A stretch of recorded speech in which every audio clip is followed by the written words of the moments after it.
Simon Pineda. Today, I'll share with you what adverbs are, how we use them, and some examples. Let's begin.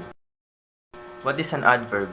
An adverb is a word that gives more information about a verb, an adjective, or another adverb. It can tell us how, when, where, or how much something happens.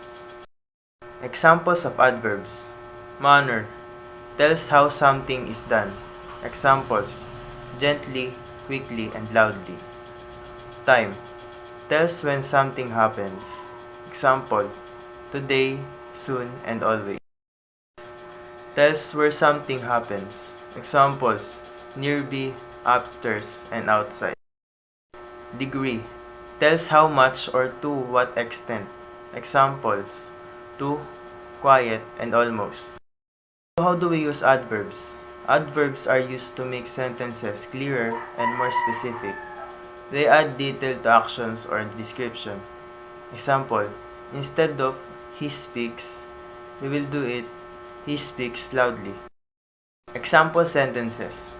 Manner: she painted the picture beautifully. How did she paint? Answer is beautifully. Time: we will eat later. When will we eat? Answer is later. Place: the children are playing outside. Where are they playing? Answer is outside. Degree: I am completely ready. How ready am I? Answer is completely.